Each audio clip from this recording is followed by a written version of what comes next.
kembali lagi bersama kami dari kelompok 2 kelas B batch 2 Latsar CPNS Kementerian PU Bapekom 2 Palembang. Mungkin kita hari ini agak santai ya, karena kita akan bincang-bincang santai kira-kira apa sih yang nyangkut dari materi selama 4 hari kita belajar ini ya. Mungkin aku sedikit nambahin, aku ada satu sih materi yang nyangkut banget di otakku, itu masalah di hari pertama masalah sejarah pergerakan perjuangan kemerdekaan yang dilakukan oleh pahlawan kita dulu, di mana beliau-beliau ini memang sangat betul-betul menyumbangkan tenaga, pikiran dan jiwanya untuk melawan kolonialisme di situ. Dan banyak sih terjadi perulangan sejarah ya. Kita lihat dari monarki, kemudian datang imperialis, dan kemudian terjadi penjajahan dan terjadi revolusi pergerakan. Itulah yang terjadi di kita. Kemudian sebagai negara kepulauan, tentu ini menjadi tantangan yang sangat besar bagi kita untuk mempertahankan kemerdekaan tersebut. Dan kita sebagai generasi muda ASN, tentunya kita tidak boleh lupakan sejarah perjuangan ini.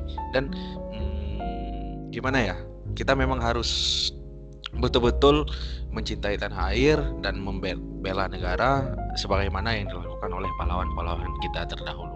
Mungkin teman-teman gimana? Ada yang nyangkut itu ya materi selama 4 hari ini? Kalau dari saya itu materi yang hari kedua ya, tentang analisis isu kontemporer itu. Di sini saya suka banget sama quotes yang ditampilin. Oke. Ya. Saya suka banget sama quotes yang ditampilin. Bukan yang terkuat yang bertahan, bukan yang paling cerdas yang bertahan, tapi orang yang mampu beradaptasi pada perubahan. Nah, itu nyangkut banget nih sama kita yang sekarang lagi banyak diterpa isu.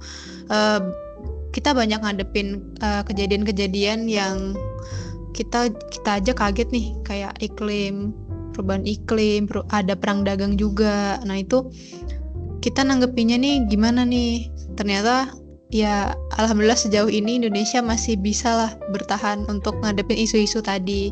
Kita pelan-pelan bisa ngatasin, dan semoga kedepannya juga kita makin kuat dan makin pintar beradaptasi untuk ngadepin semua hal yang bisa aja terjadi di masa depan. Itu sih kode saya. Aku juga ngomong-ngomong masalah quotes, aku juga tertarik dari quotes-nya Bung Hatta yang di hari pertama ngebahas dari Mas Mutakin tadi. Bung Hatta itu tuh bilang jatuh bangunnya negara itu sangat tergantung dari bangsa ini sendiri. Semakin pudar persatuan dan kepedulian, maka Indonesia hanyalah sekedar nama dan seuntai gambar di peta. Itu kalau menurut aku kayak apa ya? Itu tuh kayak sebagai pengingat untuk kita semua. Untuk biar kita itu tuh sadar diri kalau kita itu tuh semuanya, semua masyarakat Indonesia itu berperan penting untuk kemajuan bangsa ini, untuk bertahannya bangsa ini dari gempuran apapun yang dibilang sama Mbak Nadia tadi tuh. Jadi kayak persatuan kita semua, kesadaran diri kita semua itu tuh adalah apa ya, fondasi utama lah untuk bangsa ini tuh tetap berdiri, untuk tetap untuk tetap bertahan dari permasalahan-permasalahan yang ada di dunia sekarang. Itu sih. Kalau dari teman-teman yang lain gimana nih? Kalau aku juga paling nyangkut juga di hari pertama sih, karena kebetulan walaupun latar belakang pendidikan teknis ya, tapi lumayan suka sejarah juga. Jadi buat aku yang paling nyangkut di hari pertama. Jadi di situ kan kemarin dijelasin tentang mulai dari datangnya VOC, terus kita yang dijajah sama Belanda selama ratusan tahun. Terus akhirnya untungnya ada tokoh-tokoh dari kita yang mulai sadar akan pentingnya persatuan kesatuan ya, mulai bikin organisasi-organisasi pergerakan yang nanti pada akhirnya kita bisa merdeka di tahun 1945.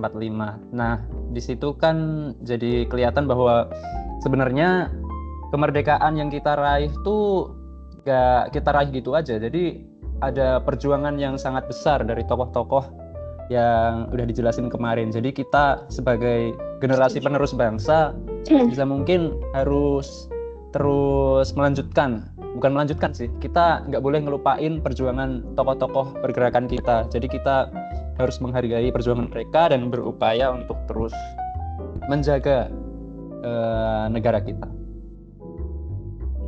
Iya. Kalau Mbak Nada gimana? Aku lebih ngambil yang penting buat kita sebagai seorang sekarang ini kan CPNS ya. Menurutku di hari kedua itu kan diajarkan soal kayak isu-isu kontemporer. Nah, menurutku di hari kedua itu aku dapetin kayak ASN itu juga harus peka dan peduli gitu terhadap isu-isu tersebut.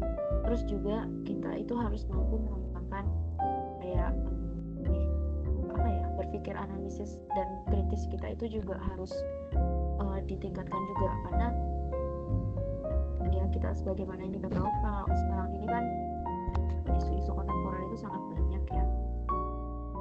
Ya kayak satunya kayak korupsi. Itu sebenarnya balik lagi ke fundamentalnya diri masing-masing. Kalau misalnya kita sebagai seorang yang ini nyambung juga sih ke hari pertama, karena korupsi itu kan salah satu yang ditanya itu adalah kayak diri sendiri ya, kayak prinsip diri sendiri yang ditanya gitu. Jadi menurutku itu sih. Iya, bagus sih. Di sini aku bisa ngambil satu suara kita sebagai CPNS ini harus adaptif ya dengan zaman ya. Karena memang kemarin di hari kedua kalau nggak salah itu aku ada catat sih di analisis isu kontemporer itu sejarah itu terus berulang loh. Yang pertama itu terjadi anarkisme, kemudian berubah menjadi monarki, kemudian dari monarki meningkat menjadi seorang tirani, dan kemudian tirani udah parah, ini lahirlah aristokrasi di mana yang menjadi raja, pemimpin itu tidak mesti dari raja tapi disesuaikan. Sebenarnya ini kalau membahas sejarah ya agak di luar pembahasan kita, tapi ada sih di Nusantara sebenarnya sistem aristokrasi ini telah dijalankan sebenarnya, cuma kita mungkin kurang tahu. Jadi di masa Sultan Iskandar Muda di Aceh itu sistem pemilihan pemimpin itu bukanlah monarki tapi aristokrasi, di mana Sultan Aceh itu bukan orang Aceh pernah, orang Arab pernah, kemudian orang Bugis pernah, dan kemudian orang Jawa pun pernah jadi Sultan Aceh, karena memang sistem pemerintahannya aristokrasi. Kemudian setelah aristokrasi ini muncullah oligarki yang menguasai negara ya. Ya disitulah ketika oligarki menguasai negara tentu ketimpangan di masyarakat itu akan terbentuk dan terjadi kembali demokrasi atau revolusi. Setelah demokrasi ini lahirlah seorang tokoh baru yang nanti akan diangkat sebagai monarki kembali. Dan itu terus berulang karena demokrasi itu bukan zaman modern sekarang. Itu udah ada dari sejak zaman filsuf Yunani dulu. Seperti kata Pak Sigit di hari kedua gitu. Kemudian kalau membahas isu adaptif ya, tentu kita sekarang udah di masa digital. Gimana sih sebagai ASN itu lebih memperhatikan aksi-aksi kebangsaan, bisa nggak sih kira-kira teman-teman kita manfaatkan sosmed atau digitalisasi ini untuk menyebarkan aksi-aksi kebangsaan dan bela negara gitu? Itu kayaknya masuk di hari ketiga ya. Yang di hari ketiga juga menarik tuh yang membahas tentang Iya, adaptasi betul. ya. Itu kan ada di pembelajaran yang algoritma kebangsaan. Itu aku cukup berkesan sih. Ternyata dari kelima Pancasila kita itu tuh udah mewakili kalau misalnya kita itu tuh udah punya 5 nilai di algoritma kebangsaan, dari keadilan, gotong royong, inklusivitas, integritas, kepeloporan. Jadi kayak kita tuh sebenarnya udah punya sih dasar konseptual kita negara kita sendiri. Jadi kan kayak dari di hari ketiga itu tuh definisi dari algoritma kebangsaan itu tuh yang dimana konten media adalah konten media berisi pesan-pesan kebangsaan yang menarik dan tidak terkesan indoktrinasi atau memaksa. Ya, pesan kebangsaan seperti penguatan kebangsaan NKRI, ideologis ketahanan negara, Pancasila, dan UUD 45, hingga identitas kebangsaan politik atau identitas setarian. Jadi kayak kita tuh udah punya, maksudnya untuk beradaptasi di dunia modernisasi yang sekarang itu tuh kita udah punya nilai-nilai dasar konseptual negara kita sendiri. Jadi kita sebagai ASN, sebagai masyarakat untuk menghadapi dunia digital modernisasi sekarang itu kita tuh harus tetap sadar sih, tetap sadar akan nilai-nilai dari bangsa kita sendiri yang kita punya. Itu sih. Ada yang mau nambahin di hari ketiga mungkin? Saya mau nambahin, ini masih berkaitan sama algoritma kebangsaan ini.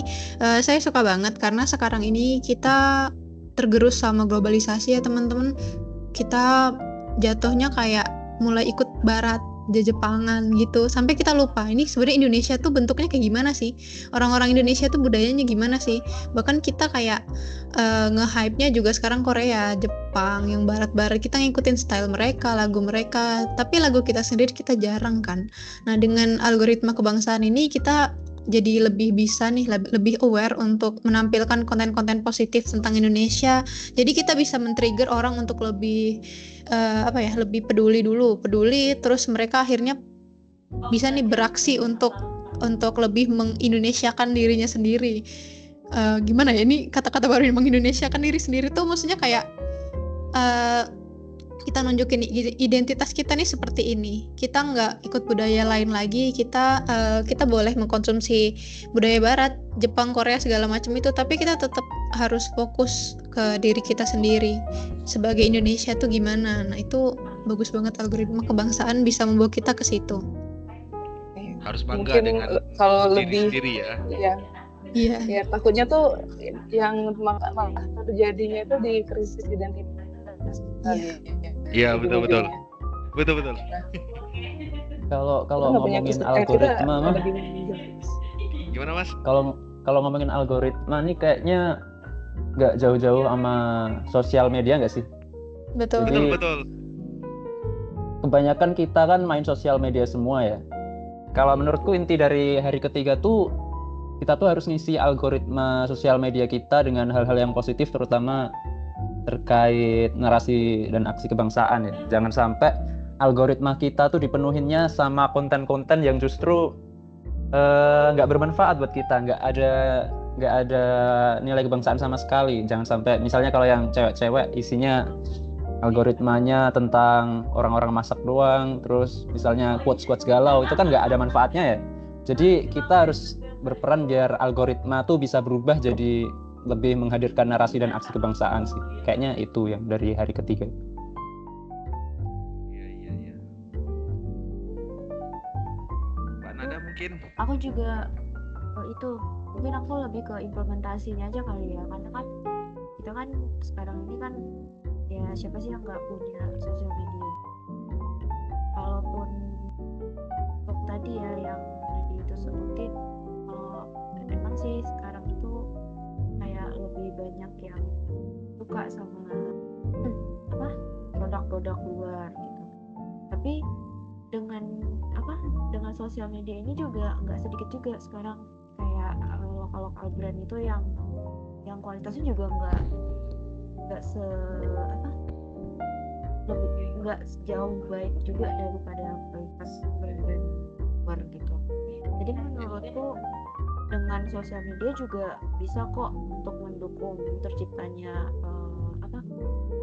rasa nasionalismenya juga gitu, dengan mendukung produk-produk lokalnya juga. Terus kayak penggunaan batik juga. Sekarang itu kan batik itu kan salah satu identitas bangsa ya.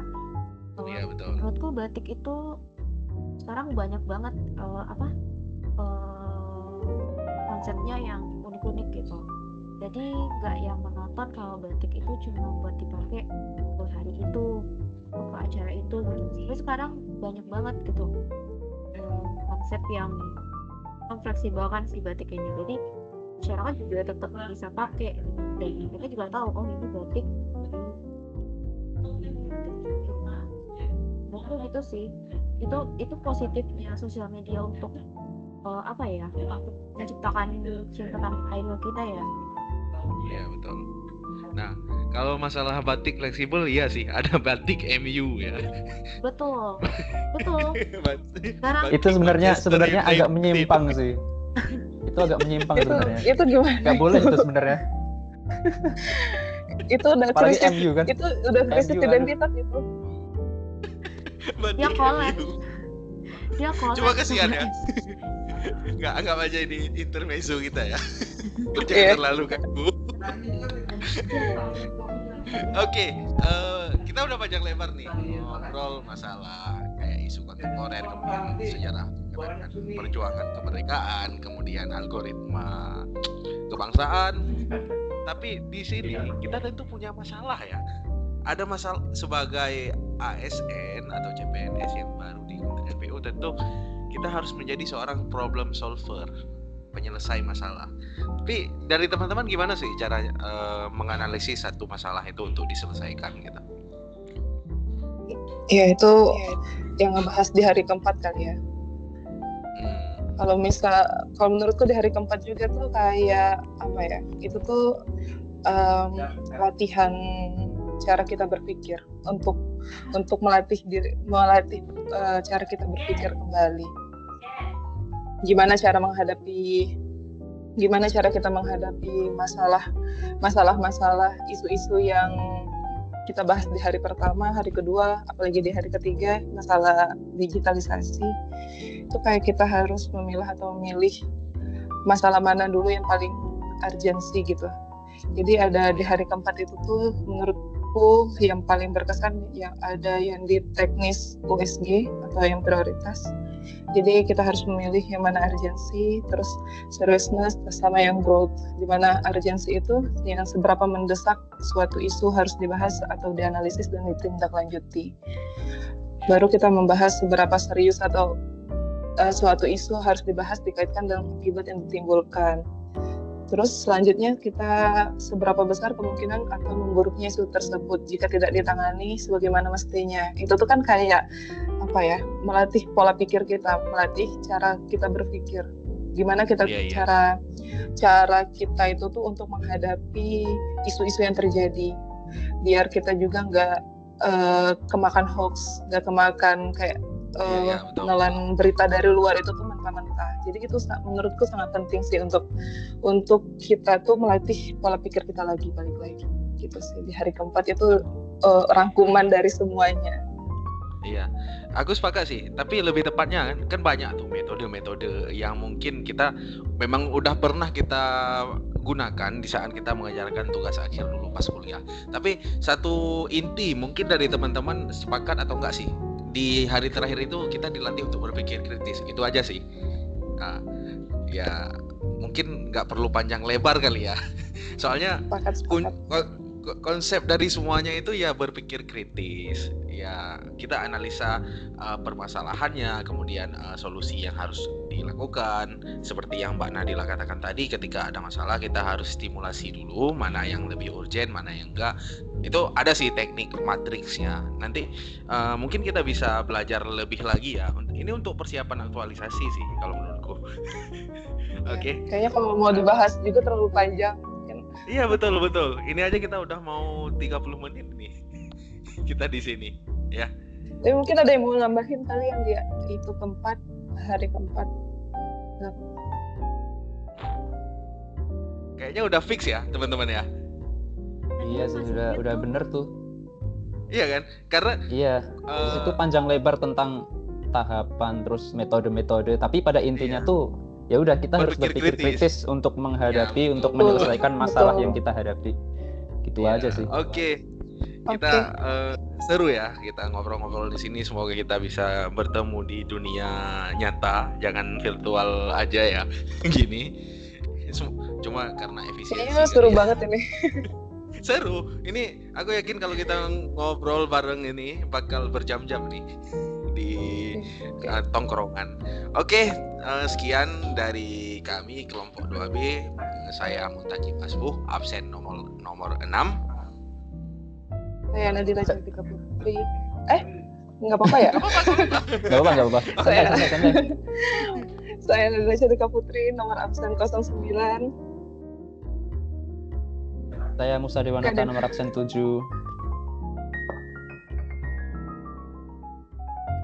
Saya Nada Zafira Hendria, nomor absen 8.